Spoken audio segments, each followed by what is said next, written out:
Olá pessoal, estamos aqui hoje para mais uma edição do podcast Vamos ao Ponto. E o tema de hoje é um tema sugerido pelos próprios companheiros rodoviários que têm me perguntado aí sobre essa questão do Uninter. O que é o Uninter? Como é que funciona isso e tal? Para esclarecer a você o que é o Uninter, como funciona, a gente convidou hoje para participar do programa a doutora de Júlia Amaral, que é a nossa diretora de conciliação do Uninter, que vai nos ajudar aqui a fazer você entender o que é o Uninter. Então, assim, basicamente, o Uninter é uma introdução da reforma trabalhista de 2017, que criou essa possibilidade lá de uma autocomposição antes de ingressar na Justiça do Trabalho, para as demandas, né, também para a homologação. Acabou com a homologação, mas permitiu que a homologação fosse feita pelo Uninter. E o nosso sindicato, assim que foi promulgada a lei, procurou especialistas nesse ramo e começou a desenvolver um projeto para implantar o Uninter aqui. Veio a pandemia depois, esse projeto parou e logo em seguida, quando acalmou essa questão da pandemia, a gente retomou e agora em dezembro vamos completar um ano de funcionamento do Uninter, nem todo junho, dezembro, um ano. Isso, bom dia, presidente, prazer estar aqui no canal. Hoje tem um ano de funcionamento, né, o Uninter, um ano de boa experiência, vasta experiência aí, né, em relação às conciliações. E de funcionamento, vamos fazer um ano em dezembro. Dezembro. Só, Júlia, uma coisa que a gente tem me perguntado, que eu acho que é mais a tua praia aí de responder para o nosso rodoviário, que é o seguinte: qual é a vantagem que ele tem, né? Então, assim, no geral, assim, eu tenho a minha opinião, mas não sei se isso está se concretizando aqui no dia a dia, né?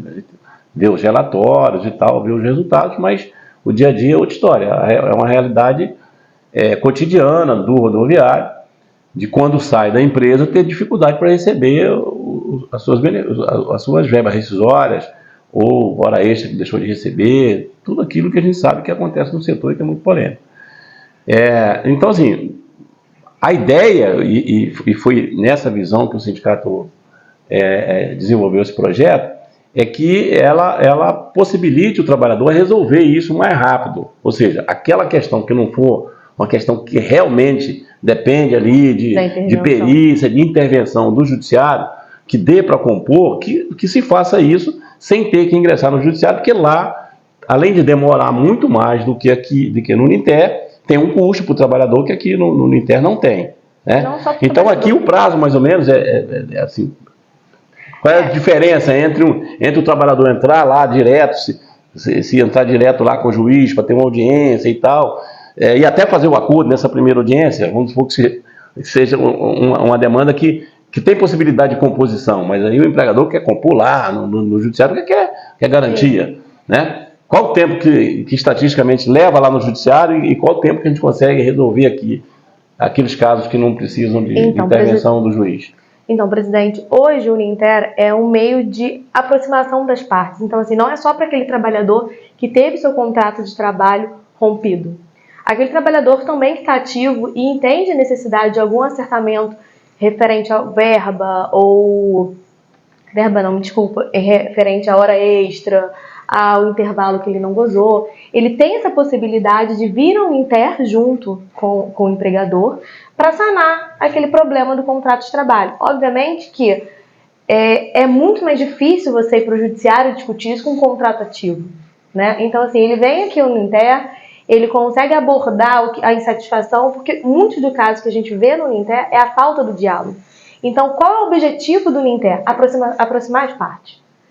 Mas nesse caso, pelo que eu estou visualizando aqui, o trabalhador tem perguntado muito sobre isso, quando ele sai da empresa, agora, obrigatoriamente, ele passa por aqui. Então, ele vem aqui homologar. Sim. Então, se a empresa está pagando ali a verba rescisória dele, e ele tem lá hora extra que não recebeu, avaria que descontou que ele não concorda, aí ele faz uma ressalva, ele faz uma ressalva e tem a possibilidade de, ao invés de entrar com a ação lá, ele fazer uma conciliação aqui. Exatamente. No momento da homologação dele, ele vai ressalvar todos os pontos que ele entende controvertido no contrato de trabalho dele, e isso vai ser dada a opção para ele de passar por uma sessão de conciliação com acompanhamento sempre de um advogado, ele não pode estar desassistido, o advogado é da escolha dele, o sindicato disponibiliza advogado, mas ele também se sente confortável de um outro advogado, às vezes primo, tio, enfim. Ele pode vir à Uninter com esse advogado. Mas tem que estar acompanhado de advogado. Tem que estar acompanhado de advogado, tá? E ali no momento da homologação é feita toda a ressalva que ele entende devido. Olha, eu não recebi corretamente X, Y, Z referente ao meu contrato de trabalho, e ele é encaminhado para essa sessão se for da vontade dele. Não é obrigatório, tá? Ele vai expressar isso no momento da homologação. Só aqui para esclarecer, na época que eu estava no jurídico, muito antes dessa reforma trabalhista que possibilitou, que criou esse Instituto do Uninter lá em 2017, antes a gente tinha um problema aqui, que era o trabalhador que vinha do sindicato, a gente entrava com ação, e aí o juiz marcava uma audiência para daqui 8 meses e ele ficava lá no sindicato toda hora, não dá para ligar lá para ver se o juiz antecipa. Eu já conversei com a empresa, eu vou fazer um acordo, tem que esperar mesmo, aí gerava uma demanda de um acordo fora de pauta, de audiência fora de pauta. Eu me lembro que às vezes tinha que escalar advogado para ir lá fora de pauta, tentar no balcão, ver se o juiz entra na audiência e outra fazia aquele acordo. Então aquele movimento, não há mais essa necessidade. Com o Uninter, não. Com o Uninter resolve aqui. Hoje, inclusive na base de dados do próprio tribunal, entre a propositura de uma demanda e gerar a primeira audiência... Propositura quer dizer o seguinte, o trabalhador entrar lá com advogado e propor ação...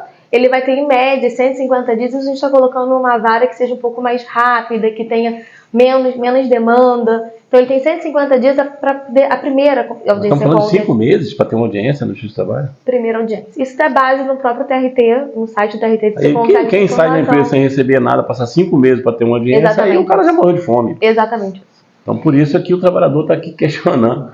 Aqueles que fizeram o acordo têm me procurado, pelo menos eu resolvi, não foi do meu jeito, eu achei que eu tinha que receber um pouquinho mais, acho que na justiça eu poderia receber um pouquinho mais, mas ia demorar 2, 3 anos e eu precisava do dinheiro, então me atendeu. Então é isso que está acontecendo aqui, basicamente. E assim, essa questão de, eu vou para a justiça receber mais, o Uninter, inclusive, as próprias conciliadoras, elas são orientadas a não ter nenhum tipo de renúncia de direito. O Uninter não admite essa renúncia de direito. Então, se o trabalhador chegou na sessão e falou, olha, eu tenho direito a isso, e a empresa, obviamente, vai fazer a contestação dele, eles vão chegar a um denominador comum do que for controverso, que for controvertido. Aquilo que o trabalhador demonstrar que ele tem direito, a empresa precisa quitar, porque o Uninter não tem competência para transacionar nenhum tipo de renúncia de direito. Mas aí eu queria te perguntar um assunto que é o que mais acontecia na minha época, eu acho que continua, porque é um hábito das empresas. A maioria dos trabalhadores que me procurava na época que eu estava no jurídico era por alegação da empresa de justa causa e já vinha para homologar com a justa causa. Aí você perguntava, mas qual o motivo da justa causa? A gente vai, falta, deixou o passageiro a pé, inventava um monte de coisas e dava justa causa. Nesse caso, quando vem homologar aqui no Uninter, que a empresa está alegando justa causa, é possível reverter essa justa causa aqui no Uninter? O Uninter não faz nenhum tipo de conciliação onde se mantém a justa causa. Então, toda justa causa aplicada, justa causa aplicada precisa ser revertido no ato da conciliação. Ou seja, no caso de justa causa, o Uninter só faz o acordo se a empresa recuar da justa causa e pagar de verba rescisória e aquilo que for devido. Exatamente. Isso é importante, eu acho que isso é uma demanda que os trabalhadores têm realmente procurado a gente para dizer que conseguiu reverter a justa causa, receber a verba rescisória, e aquele que não consegue receber, aí o advogado entra com a ação e assim, aí vai encarar esses 150 dias lá no quando assim, na sessão de conciliação, porque existe a questão de não conseguir conciliar. Tem casos que você vê que não chega, não tem condições, a empresa às vezes vem com um valor muito inferior ao que é devido, então assim, há frustração da sessão, tá? E aí o trabalhador vai procurar o direito dele no judiciário. O que hoje em dia, infelizmente, tem levado esse tempo, né, entre a primeira audiência e a segunda. E assim, essa questão da demora, presidente, é muito complicada porque esse trabalhador, quando ele é demitido e ele tem a solução do caso dele ali entre 20 e 30 dias, enfim, ele consegue seguir a vida dele. Agora, você pensa um trabalhador desempregado, passamos por um cenário de empresa muito complicada, ele vai aceitar o que vir daqui a 5 meses. Só aqui, eu queria agradecer a presença da doutora de Júlia aqui e dizer que as perguntas, os questionamentos que o trabalhador tem feito em relação ao Uninter, não dá para abordar aqui hoje. Então a gente provavelmente vai voltar aqui com esse tema. Você que nos acompanhou e tem interesse, faça também as suas perguntas, que numa próxima oportunidade vamos esclarecer mais sobre essa questão do Ninter, que tem, de certa forma, ajudado aí aos trabalhadores a resolver com mais rapidez essas questões que é tão comum na nossa categoria. Se você que está nos acompanhando, se inscreva aqui no canal, tá? Se inscreva no canal, porque você pode ter acesso a esse programa e os anteriores. São temas importantes. Está tendo várias consultas de trabalhadores em programa que a gente fez sobre a questão do intervalo. Ou seja, fica aqui no canal e você pode acessar a qualquer momento. Queria agradecer a doutora Júlia pela participação aqui. Estamos chegando ao fim de mais um podcast. Vamos ao ponto.